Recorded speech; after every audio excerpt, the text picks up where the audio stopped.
नमस्कार। डॉक्टर वंदना रस्तोगी, सह आचार्य संस्कृत, BND राजकीय कला महाविद्यालय चिमनपुरा द्वारा MA उत्तरार्ध संस्कृत की इस कक्षा में आप सबका स्वागत है। विद्यार्थियों, पंचम प्रश्न पत्र के विकल्प के रूप में संचालित आधुनिक संस्कृत साहित्य नामक इस प्रश्न पत्र के अंतर्गत हम राजस्थान के प्रमुख आधुनिक संस्कृत विद्वानों के व्यक्तित्व एवं कृतित्व का अध्ययन कर रहे हैं।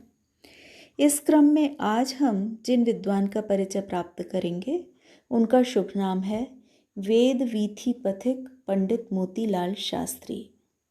वेद वीथि पथिक यह उनको समर्पित की गई उपाधि है। वेद यानी वैदिक ज्ञान रूपी वीथि मार्ग पर निरंतर स्वयं चलने वाले और अन्य के लिए भी उस मार्ग को प्रशस्त करने वाले, मार्गदर्शन करने वाले ऐसे पंडित मोतीलाल शास्त्री जी को वेदवीथि पथिक की उपाधि दी गई है। वेद विज्ञान के अनुशीलन में अपना समग्र जीवन समर्पित करने वाले वेदवीथि पथिक ऋषि कल्प पंडित श्री मोतीलाल शास्त्री का नाम आधुनिक संस्कृत विद्वानों की सूची में स्वर्णाक्षरों में अंकित है, जिन्होंने वैदिक विज्ञान को अपने परिश्रम, प्रतिभा एवं सत्यनिष्ठा से जन जन में प्रचारित करने में अतुलनीय योगदान दिया है। आपके जीवन का परिचय प्राप्त कर लेते हैं हम। जयपुर नगर में सन 1908 में तिथि अनुसार विक्रम संवत 1965 श्रावण शुक्ला तृतीया के पावन दिन आपका जन्म हुआ और 20 सितंबर 1960 को 52 वर्ष की अल्पायु में जयपुर में ही आपका देहावसान हो गया। इस प्रकार आपका जीवन काल 1908 से 1960 तक का 52 वर्षों का रहा। आपके पिता जयपुर गौड़ विप्र समाज के गौरव पंडित श्री बालचंद्र जी थे, जिनके आप कनिष्ठ पुत्र थे। आपकी शिक्षा दीक्षा मूलतः जयपुर में ही संपन्न हुई। पारिवारिक संस्कारवश आप बाल्यावस्था से ही प्रखर प्रतिभा के धनी थे। संस्कृत अध्ययन के क्षेत्र में अखिल भारतीय स्तर पर सुविख्यात जयपुर नगर के प्रतिष्ठित महाराज संस्कृत कॉलेज के विद्यार्थी के रूप में आपने अध्ययन किया। यहाँ से आपने 17 वर्ष की आयु में शास्त्री परीक्षा उत्तीर्ण की तथा शास्त्री उपाधि अपने नाम के साथ जोड़कर धारण कर ली। इसीलिए आप मोतीलाल शास्त्री कहलाने लगे। आपके गुरुजनों में पंडित चंद्रदत्त ओझा, पंडित गिरिधर शर्मा चतुर्वेदी के नाम प्रमुख हैं, जिनसे आपने व्याकरण तथा दर्शन शास्त्र की शिक्षा ग्रहण की।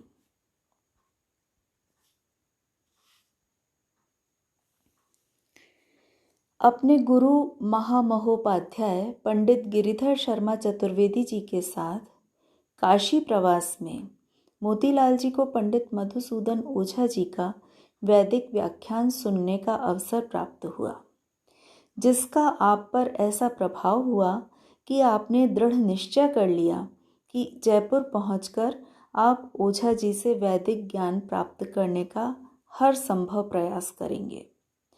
ओझा जी का शिष्य बनना इतना सरल नहीं था, किंतु आपकी लगन और मेधा को देखकर ओझा जी ने मोतीलाल जी को अपना शिष्य स्वीकार कर लिया।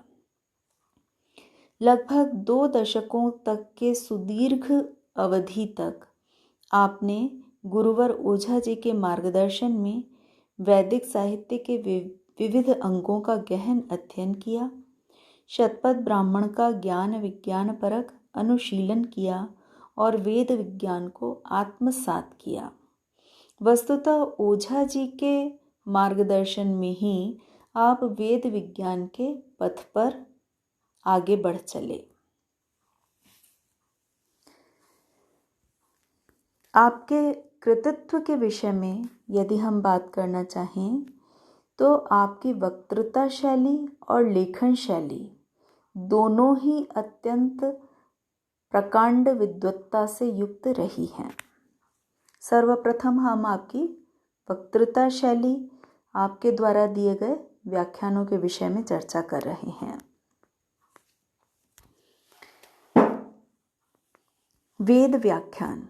पंडित मधुसूदन ओझा द्वारा शतपथ ब्राह्मण में प्रदर्शित पद्धति के अनुसार प्रवर्तित विज्ञानवाद के आधार पर मोतीलाल शास्त्री जी ने संपूर्ण भारत में वेदों का प्रवचन किया। यात्राओं और व्याख्यानों के निरंतर कार्यक्रम करते हुए आपने दिल्ली, काशी, कलकत्ता जिसे आज हम कोलकाता कहते हैं, बम्बई जिसे आज हम मुंबई कहते हैं, यहाँ इन सभी महानगरियों के विद्वत समाज को आंदोलित किया। साथ ही वेदों के प्रति जनमानस में फैली अज्ञानता और अंधश्रद्धा का निराकरण कर वास्तविक वैदिक ज्ञान से जनसाधारण को अवगत कराया। वेदों के विषय में प्रायः लोगों में, जनसाधारण में एक इस प्रकार की भावना रहती है कि इस ज्ञान को हम सामान्य जन समझ ही नहीं सकते और एक अंधश्रद्धा का भाव रहता है। इसका निराकरण किए बिना वैदिक ज्ञान का जनसाधारण में प्रचार प्रसार संभव नहीं था। यही कठिन कार्य ओझा जी के मार्गदर्शन में मोतीलाल जी शास्त्री के द्वारा संपन्न किया गया। आपके व्याख्यानों की सुबोधता से श्रोताओं के समक्ष आर्ष साहित्य के रहस्य सहज रूप से स्पष्ट होने लगे।